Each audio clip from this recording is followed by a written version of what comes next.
มาหอดแล้วเพื่อก็ใส่โหลดโอ้สวัสดีพี่น้องมาหอดแล้วก็ใส่แล้วเนาะอัน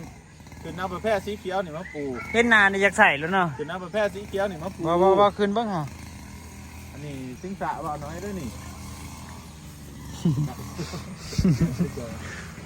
จากแม่ยังเราไปได้ยำลนใส่หัวเนาะใหม่แม่เต็มอยู่ออกเด้อจุ๊จ่าเด้อไม่จิตกเต็มยันใหม่ตกด้วยล่ะน้องใต้คนมันแข็งเฮ็ดไปเลยได้ในท่ายุคลิปนึงไหนแซงเลยสิ่งเป็นสิ่ง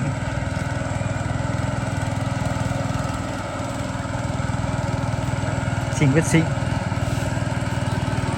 เจ้าอย่าสุยางน้ำแค่พี่ยางบอลมันอันนี้จังน้อยจังลงคิงเลยยันหมื่นเลยเบิ่งบ่าวจะลงก่อนนี่เชี่ยวอยู่ไอ้ตาหมื่นพี่น้องเพราะว่าน้ำมันวกมาพี่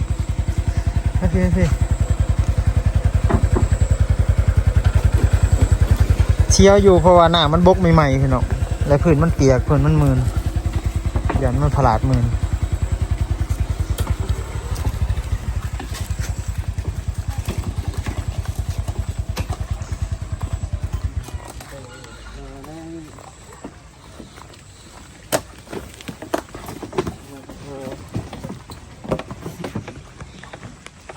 เอาละ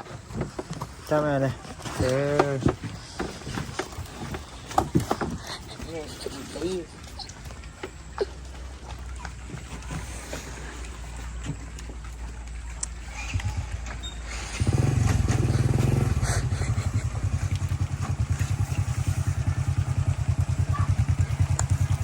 อีเด็กเนาะรถมาพักสีโอ้ย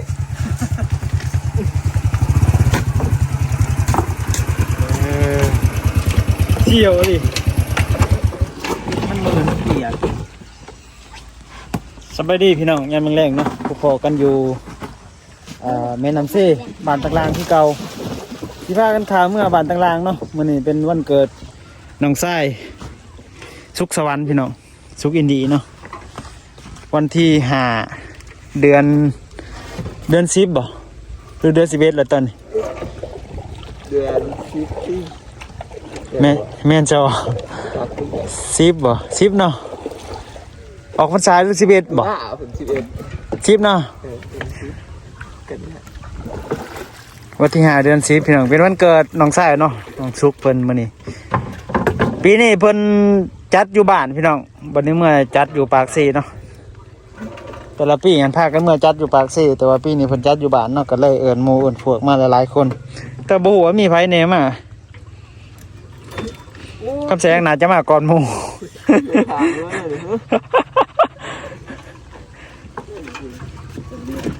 เอ้า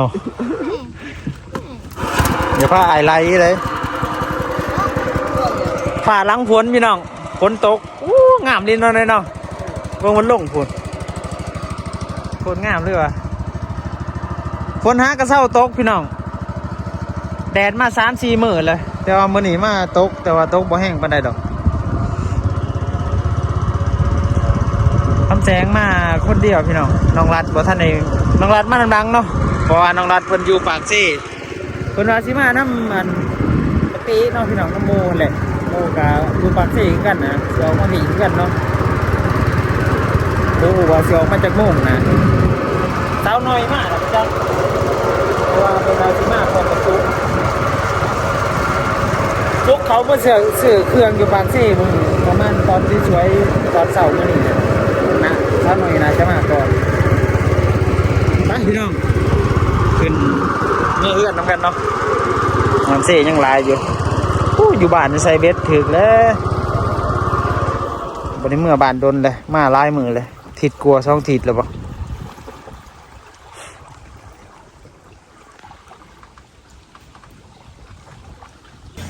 มาหอดแล้วมาหอดบ้านต่างล่างเลยพี่น้องเอ้ยมาวันนี้มาหอดแล้วเพื่อก็ใส่โหลดโอ้สวัสดีพี่น้องมาหอดแล้วก็ใส่แล้วเนาะอันขึ้นน้ำประแพร่สีเขียวนี่มาปูเห็นนานนี่อยากใส่แล้วเนาะขึ้นน้ำประแพร่สีเขียวนี่มาปูบ่ขึ้นบ้างฮะ อันนี้ซิงสะว่าน้อยด้วยนี่ จากแม่ยังเราไปได้ยามันหล่นใส่หัวเนาะใหม่แม่เต็มอยู่ ออกเด้อจุ๊จ๋าเด้อไม่กี่ตกเต็ม ยันใหม่ตกด้วยล่ะ น้ำตาคนมันจะเฮ็ดไปเด้อได้ไปท่าอยู่คลิปนึงไอ้แซงเอ้ย มันคิดพออยู่ได้มันก็เอายำนั่นแหละ เอาผ้าได้ก่อน บ่ห้ามีดห้าผ่าไปนำบ่ เอามาไหน อันจริงก็เอาผ่าเอามีดเลยปะเอามีดหันแล้วมีดถ้าตัดอันนะฮะถ้าตัดพักฮะ โอ้ยได้อยู่บ่ดีตอนนี้ยังงอดไม่เงา เอามีดมามันหกบ่ตัดแล้วก็ดึงลงมาโหลดบ่ต้องไปจับไปอันนั้นมัน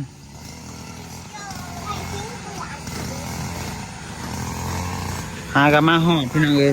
บาวซุปเพิ่นสิจัดสถานที่กินอันนี้อยู่ลุ่มนี่แหละเพิ่นเอาปูกินแถวๆนี่เนาะแถวๆห่มขามแถวเดิน เตรียมพื้นที่กินอยู่พื้นน้ำมันจะขัดเด้อ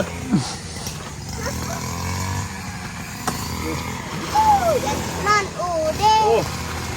นี่ขี้โก้อีกแล้ว ไปบ้านนอนดูไปบ่ไปนอนดูไปบ่สิบ้าขืนมั้ย ละเอียดนะ สิย่านนี่ยัง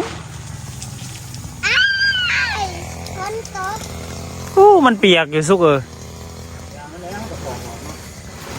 ปุ่นบ่จักกระป๋อมบ่จักขี้โก้แลน น้ำหอดแรกมันจะเห็นนี่มีแต่ขี้โก้เต็ม เข่าพี่น้องเอ้ยเข่าหน้านี่ขี้ไหลกูหน้าไอ้ดอนแห้งอีหลีตั้งแต่ดำบุกกับแซงห้ากับเข่ามาได้นี่พี่น้องเอ้ยเบิ่งเข่าหน้าน้อย เอาไปเอาน้ำมันออกคือตรงไหนน้ำมัน ป้าสิดึงเอา อยากรอดเลยโอ้จะ มั มัน น จะเป็นตัวอย่างนะ ตาดตัวนี่เนาะ เปื่อยเลย จากการบัตรคนไทยเรา ไอ้หนีตัดมันเป็นฮะ คือจัดการบัตรคนใหม่ ตัดตัวไหน นี่ตัวคนมันเสือกยิง หัว ไปเมื่อ ออกไปยัง แล้วคุณจะเอาไปปู ตัวกูเอามา โอ้มีสองพื้น เอาเด้อเอาเด้อ ไป พูดอะมันเปื่อนมันเปื่อน น้องรัดหากะเดินทางมาพี่น้องจังหน่อยก็น่าจะมาหอดเลยเพราะว่าเพิ่นออกมายิดปากเซ่เลยเพิ่นมาน้ำเบาติพี่น้องติดรถมาน้ำเบาติเพราะว่าบ่มีรถมา บอก วันเสาร์วันศุกร์ไปก็บ่ได้บอกเนาะวันศุกร์เขาไปซื้อเคยจะเขาไปผู้เดียวบ่ดึงมาเดินตัวไหนปะ ให้เหยียบสีบุญแผลให้เหยียบเป็นยิ้มมันถ้าจะเหยียบที่ขาดไม่เป็นน้ำอยู่ที่ฟาร์มนี่ ไปยังออกไปฮะ ไปข้างหน้าเดี๋ยวขอรับรู้ก่อนหนึ่งถ้าใครที่เดือด มันสิแห้งบ่จังหวะ บ่เห็นหรอกบ่มีเด็ก เอาสารนะมันปูอีกทีหนึ่งนับไปอีกนะท่านเอาไปก่อนป้องเออเอากินอยู่นี้แล้วสารนะมันปูอีกทีหนึ่งตะโกนเสียงอย่าเหยียบที่นั่น อะไรยังพูดก็ได้ป้ามันดูมัน ฝนตกพอดี ฝนจะตกฝนถ้าฝนบ่ตกก็นั่งกินอยู่นี่ก็โอเคอยู่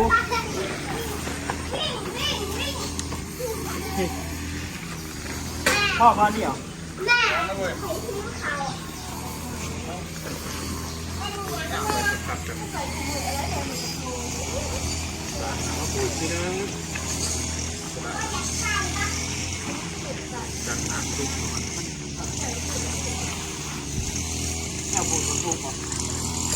พอดีละที่เราทบปะเจอโอ้คนร้ายแจงเขาละร้ายแน่นอนเลยเพราะว่ามันเบี้ย เป็นไรยังพูดเนาะสาดเนาะป้ามันอันนี้ทำมันเลยโอเคพี่ ว่าสิเก็ดคักๆได้บุเล่นี่เพราะว่าฝนมาตก ว่ามันสุ่มสั่ง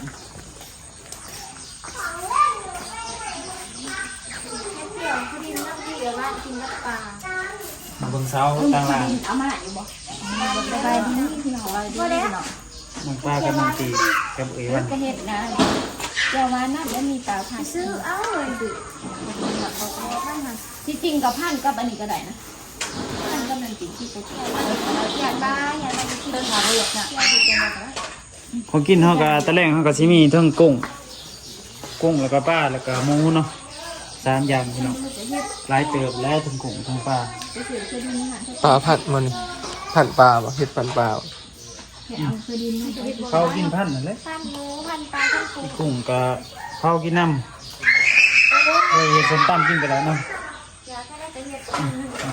หมูก็เฮ็ดดาดเอาบ่เฮ็ดมันก็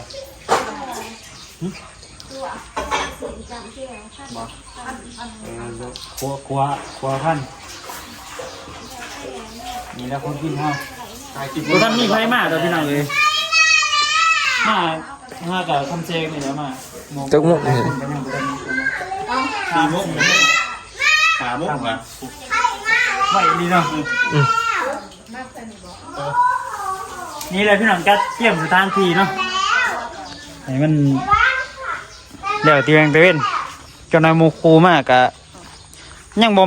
ฮู้คือกันว่ามีไผแหน่สิมานะบ่สุกเพิ่นก็ส่วนหลายคนอยู่ดอกอันแรกจะว่าบ่ฮู้ว่าไผแหน่สิมา เติมแสงบาดอนกับปริมาค่าบุญบานเพิ่นเด้มื้ออื่น กินกระต่อบุญบานเพิ่นอีกแล้วอ่ะ มื้ออื่นก็ต่อบุญบ้านนั่นน่ะอีกมื้อฮื้อก็ต่อบุญบ้านบุญปากเซ่อีกบุญสงเหือเนาะ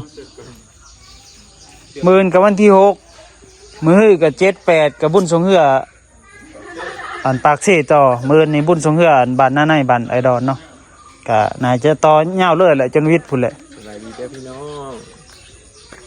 อาหารน่ะ สุดเก่าเฮาก็แต่บ้านนี่พุ่นเลยนี่ นี่เต็มมือเข้าไป บ่อาบอยู่น้ำแต่ว่าใส่สุดเก่าพี่น้องเอ้ยอยู่หน้าไอดอนมัน บ่ได้เอา จะคืนละทราบแล้วจะไป3คืนเนาะบ่ได้ออกไปใส่พี่น้องหากะมาออกมาแต่หันกะมานี่คือเก่า เซตน้ำซุ่มออกวันนี้เท่ากับปูสาดอีกเช่นหนึ่งมันขึ้นตานสาดเลย โอเคพี่น้องกะบ่มีหยังหลายเนาะเป็นทางมาทาน้องรัดมาอีกเทื่อพี่น้องว่า เจอกันใหม่ที่ไหน ให้เพิ่นซื้อของมาอยู่ถ้าเบิ่งว่าสิได้หยังมาแน่เนาะ